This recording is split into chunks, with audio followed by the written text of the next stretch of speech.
What if the one thing that could save humanity was simply holding someone's hand? That's not a metaphor. In Death Stranding, a man crosses a broken continent on foot, carrying packages on his back, avoiding invisible monsters, aging every time it rains, and in the end, he saves the world not with a weapon, but with an embrace. This is the full story. And it's unlike anything you've ever seen in a video game. Imagine America. But not the America you know. No cities, no highways. No noise, just silence. And craters where the cities used to be. This is the world after the Death Stranding, an event that shattered the barrier between the living and the dead. The afterlife began bleeding into reality, and everything changed. The rain is the first thing you need to understand. It's called timefall. Wherever it falls, time accelerates. Grass grows and dies in seconds. Metal rusts before your eyes. Human skin wrinkles in minutes. Walking through it without protection means aging visibly, rapidly, irreversibly. The second thing you need to understand is what's hiding in the landscape. They're called BT. The souls of the dead, trapped in our world, invisible to the naked eye, but present, everywhere, waiting. If a BT makes contact with a living human being, the result is an antimatter explosion called a void out. An entire city can be wiped from the map in an instant. Society collapsed. Survivors went underground. They communicate only through holograms. There are no more governments. No more United States of America. Only isolated bunkers, separated by miles of silence and fear, and into this world walks one man. His name is Sam Porter Bridges. He's not a soldier. He's not a general. He's not a chosen hero with a destiny.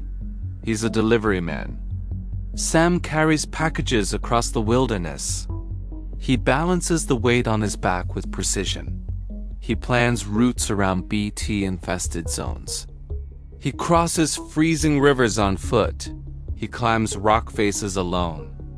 His life is movement, solitude, and stubborn endurance.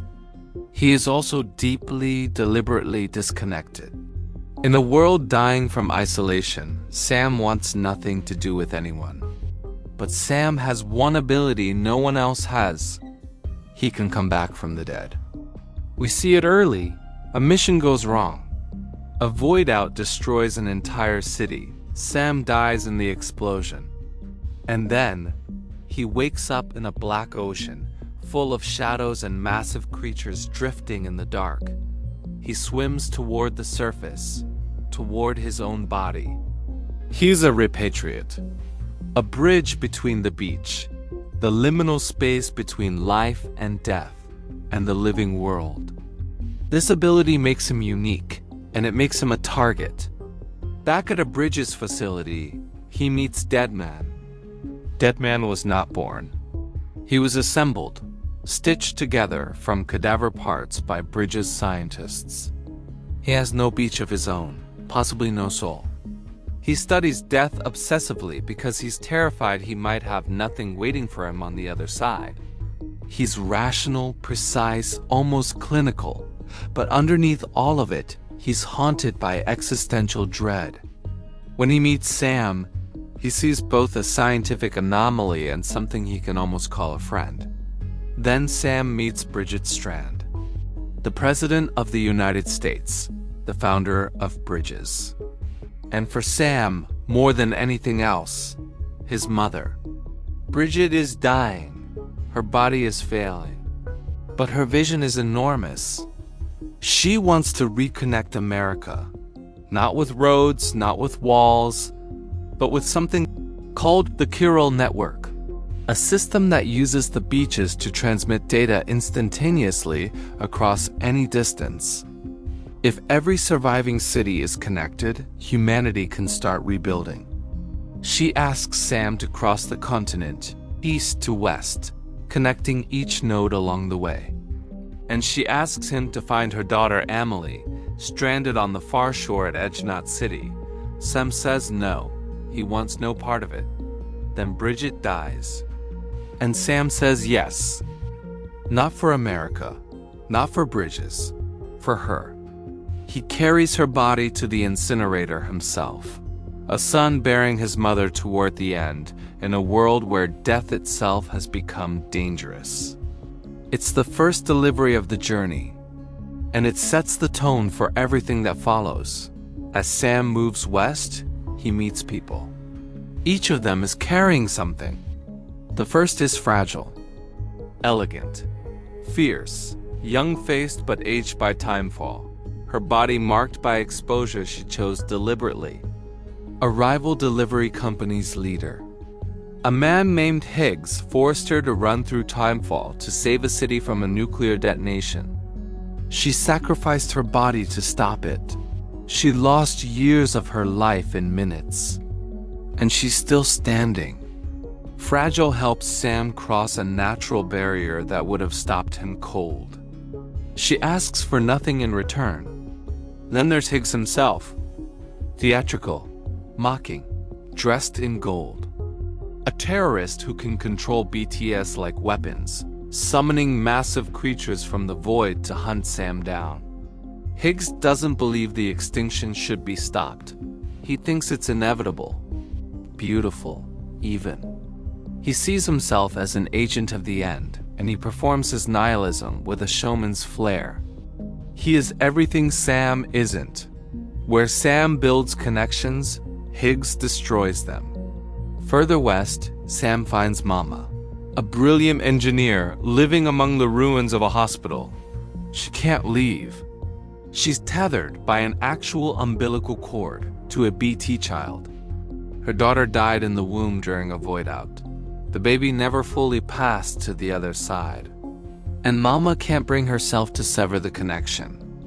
Mama is what unresolved grief looks like when the universe makes it physical. When Sam finally cuts the cord, Mama dies, but her spirit reunites with her twin sister Lockney, who had been blocking the network out of rage and mourning. In Death Stranding, connection doesn't end. It transforms. In the mountains, Sam meets Hartman. Every 21 minutes, Hartman stops his own heart for 3 minutes. Just long enough to visit the beach and search for his wife and daughter, lost in the Death Stranding. He has done this tens of thousands of times. He has never found them. He will never stop looking. His house is full of paintings, books, theoretical models of the afterlife. Hartman is the part of grief that refuses to accept the answer. He represents the idea that if you just try hard enough, long enough, maybe you can get them back. And during violent Chiral storms, Sam is pulled into something stranger still. He finds himself on a beach that looks like a World War battlefield, and waiting there is a soldier.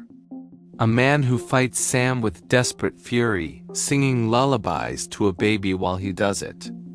His name is Clifford Unger, and Sam doesn't yet understand why he keeps appearing, why he keeps fighting, why he seems to want something Sam is carrying. The Chiral network grows. Cities reconnect. Strangers begin collaborating. Structures built by other delivery workers appear in Sam's world. Bridges, ladders, safe houses. The world stitches itself back together, slowly and visibly. And then the truth begins to surface. Bridget and Amelie are not two people. They are one. Bridget was the body. Amelie is the soul. A near-death experience decades ago split them apart.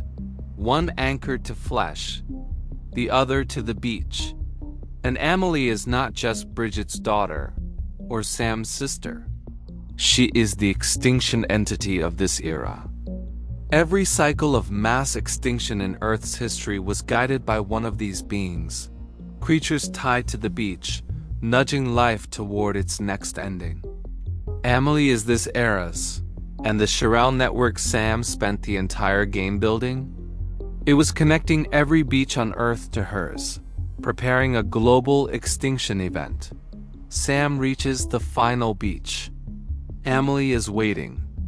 She offers him a choice: shoot her, accelerate the end, or embrace her and accept that the extinction is delayed, not cancelled, that it will come again, that all he can do is buy time.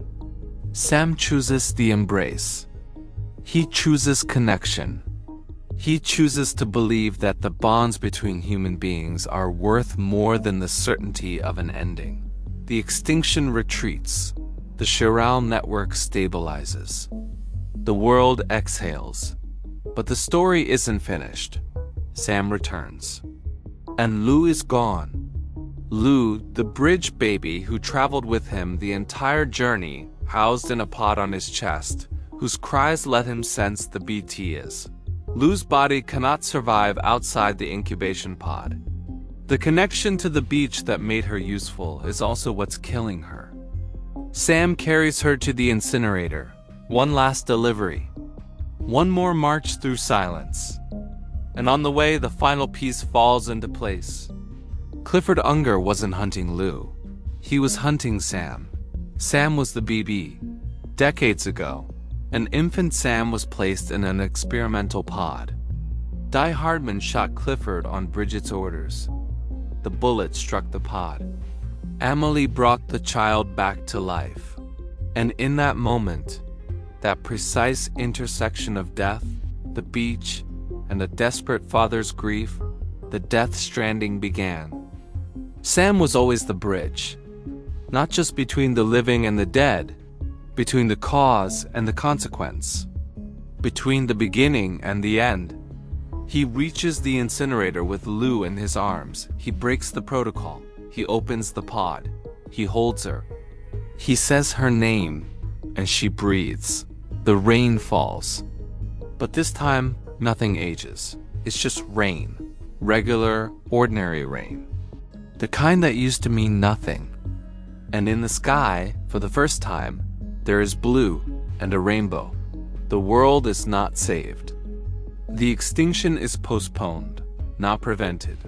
Emily will return. The cycle will continue. Sam knows this. But humanity chose to stay connected, to face what's coming together rather than apart. Sam, a man who spent his whole life avoiding human contact, who crossed a continent alone, who refused to be tied to anyone, saved the world by wrapping his arms around someone and refusing to let go. In a game about loneliness, about loss, about the terror of the void, the answer was always the same. Hold up.